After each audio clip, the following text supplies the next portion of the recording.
Graças e paz, irmãos. Mais uma quarta-feira em que nós podemos estar juntos para poder estudar a palavra de Deus. Hoje nós daremos continuidade aos estudos que iniciamos há alguns meses no livro O Deus Presente, de um autor americano chamado D.A. Carson. E desta vez nós estudaremos o tema O Deus que reúne e transforma o seu povo. Para isso, então, eu gostaria de começar lendo um texto bíblico em Isaías, capítulo 56, verso 8. Isaías 56, verso 8, e diz assim: Assim diz o Senhor Deus, que congrega os dispersos de Israel, ainda congregarei outros, aos que já se acham reunidos. Essa é uma promessa bendita do nosso Deus, de que nós seremos reunidos não somente numa perspectiva terrena, mas também numa perspectiva eterna, um duplo cumprimento dessa promessa bendita aqui. Vamos orar, meus irmãos, e começar nosso estudo? Senhor, queremos te agradecer pelo dia, teu cuidado sobre a nossa vida, Pai. Agradecer-te por tuas misericórdias e fidelidades que se renovam a cada manhã. Pedimos-te agora que nos ajude por meio do estudo da tua santa palavra nesta noite. Sê conosco, Pai. A oração que nós fazemos em nome de Jesus. Amém.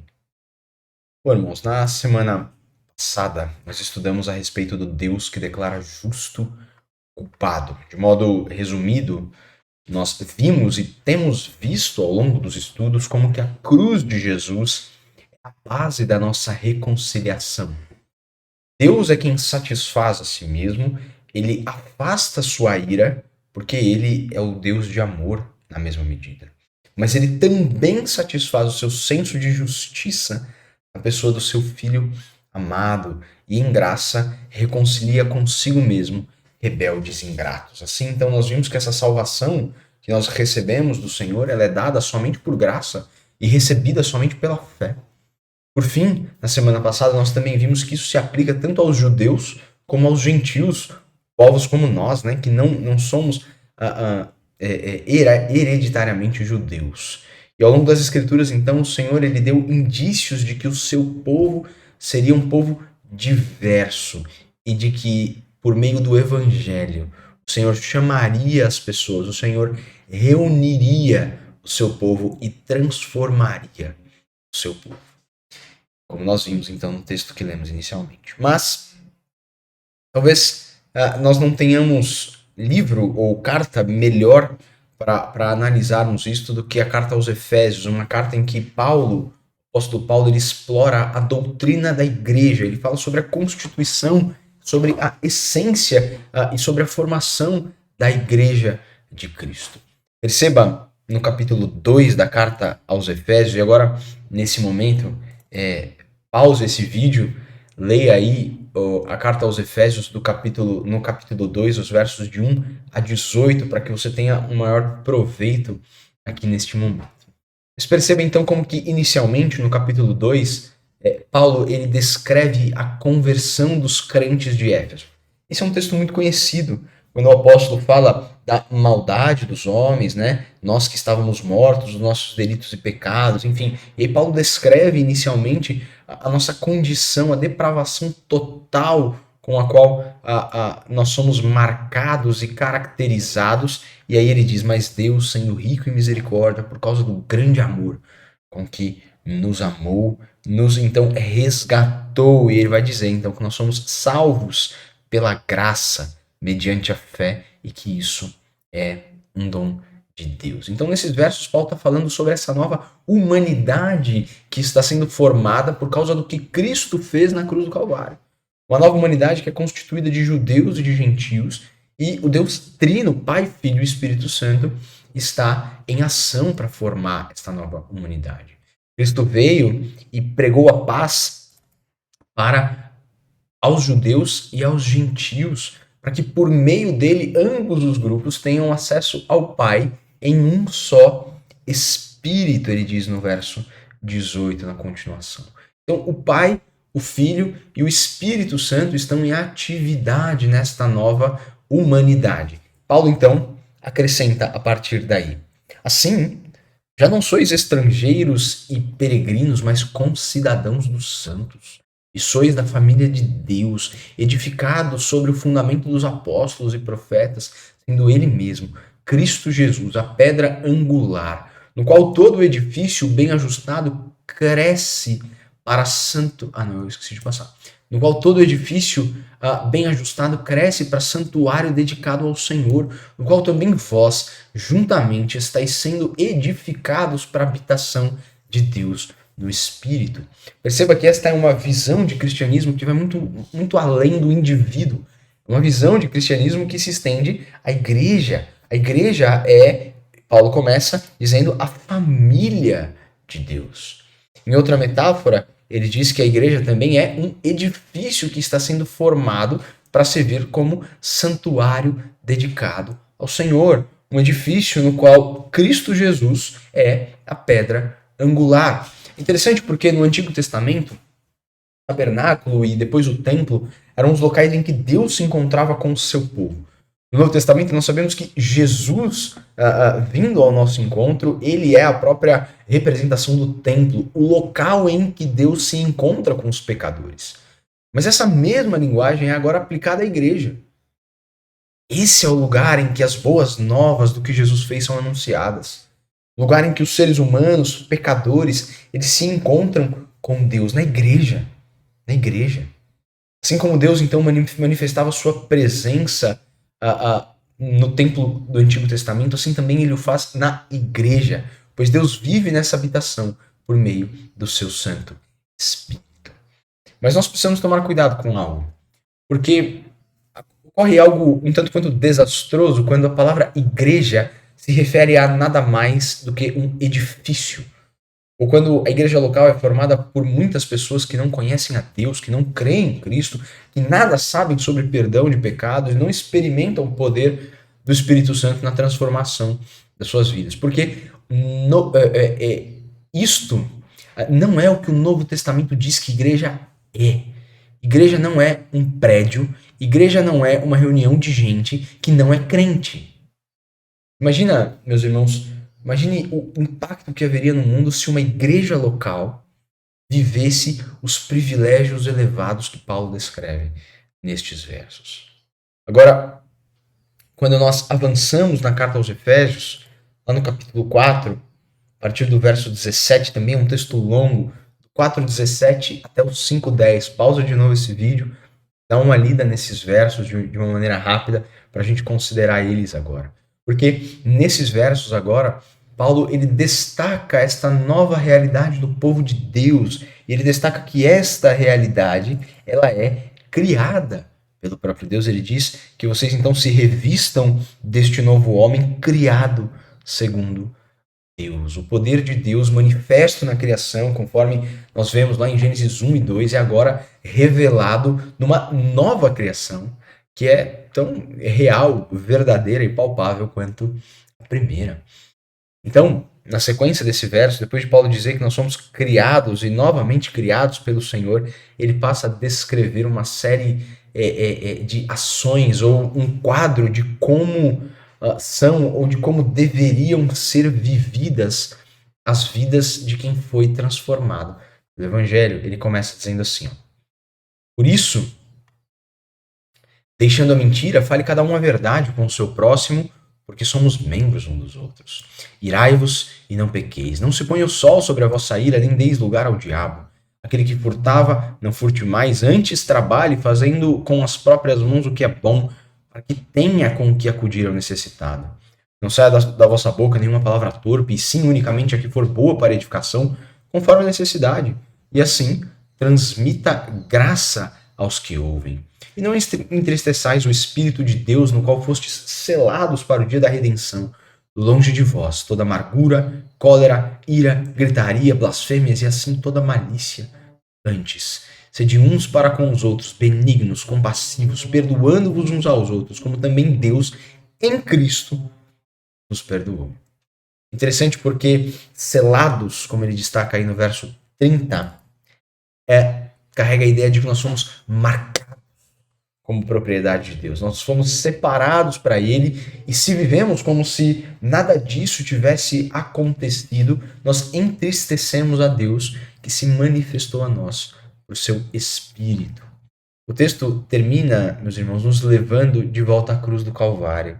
Ele diz: como Deus também em Cristo vos perdoou, e depois continua no capítulo 5, sede, pois, imitadores de Deus, como filhos amados, e andai em amor, como também Cristo nos amou, e a si mesmo se entregou por nós, como oferta e sacrifício a Deus, em aroma suave. O texto termina, então, levando a gente de volta à cruz, ao mencionar aqui a forma pela qual nós fomos perdoados.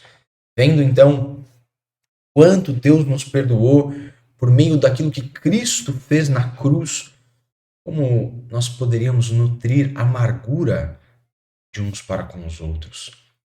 Perceba, portanto, que a morte de Cristo, ela é o fundamento para todo o processo da nossa salvação, desde a nossa eleição, desde o nosso chamado, até toda a nossa santificação, até a nossa glorificação.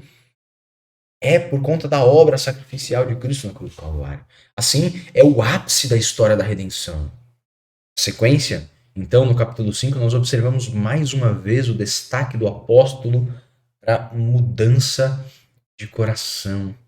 E assim nós percebemos que o contraste que há entre a velha a vida e a nova vida. A transformação que Deus realiza na vida do seu povo, reunido por ele numa comunidade. E essa é, então, a linha de raciocínio dessa carta, quando Paulo começa dizendo que a impudicícia e as impurezas nem sequer devem nomear entre os crentes. Ele diz assim, um pouco mais à frente: porque antes vocês eram trevas, mas agora vocês são luz. Então andem como filhos da luz. Andem como filhos da luz. Então essa é a igreja de Cristo, a igreja que é reunida pelo Senhor, mas é reunida tendo sido transformada por Deus, e assim ela deve viver neste mundo, manifestando essa transformação que foi realizada pelo Senhor na nossa vida. Em outros locais da Escritura nós percebemos esse mesmo fluxo argumentativo de Paulo. Por exemplo, na carta aos Gálatas, lá no capítulo 5, nós vemos o apóstolo mencionando essa nova condição, quando ele diz aqui que nós fomos chamados para a liberdade. Chamados para a liberdade. Então ele vai falar um pouco mais à frente sobre as obras da carne. Deixa eu achar aqui.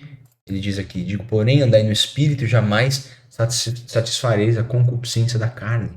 Porque a carne milita contra o espírito e o espírito contra a carne, porque são opostos entre si, para que não façais o que porventura seja do vosso querer.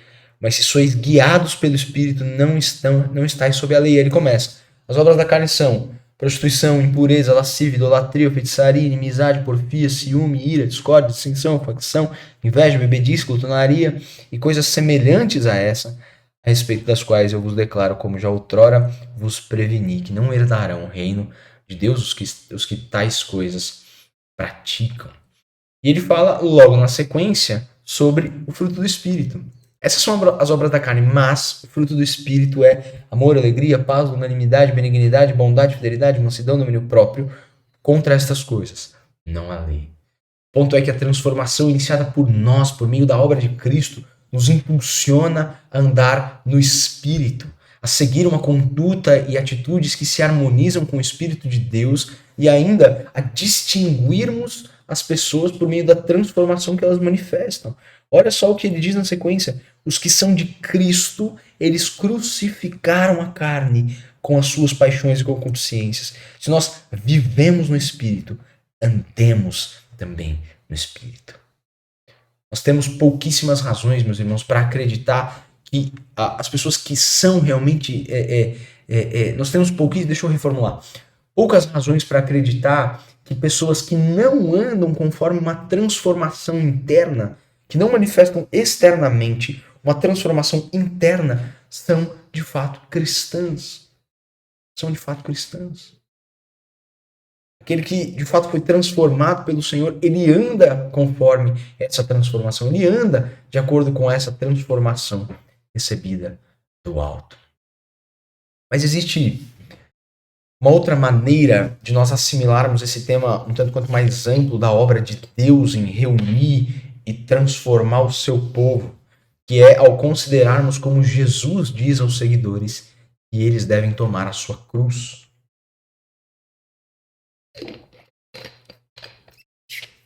Muitas passagens muitas passagens do Novo Testamento, meus irmãos, usam essa expressão, né, do tomar a sua cruz. E é evidente que uma das mais notáveis, mais conhecidas, é o próprio Senhor Jesus, quando, depois de anunciar com clareza que ele mesmo tinha de ser crucificado, ele disse que quem quisesse ser o seu discípulo tinha de negar a si mesmo, tomar a sua cruz e segui-lo. Isso está lá em Mateus 16, verso 24, quando Jesus... Talvez você se lembre do contexto, né?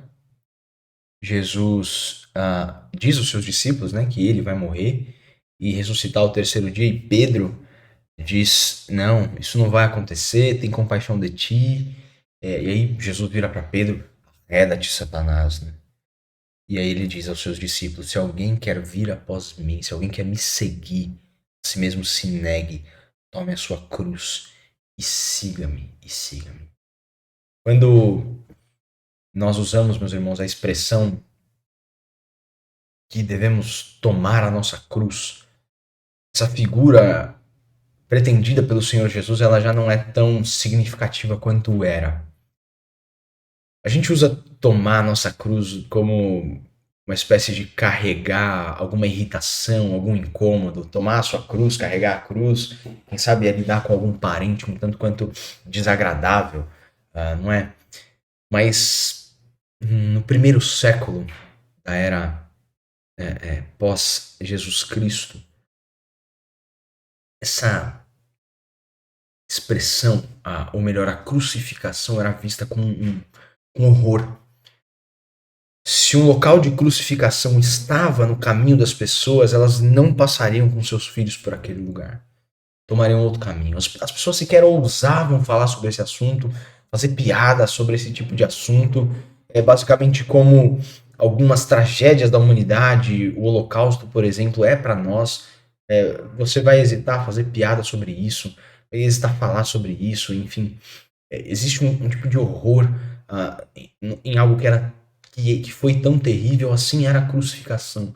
Mas Jesus vira para os seus discípulos e disse, se alguém quer vir após mim, tome a sua cruz e siga-me.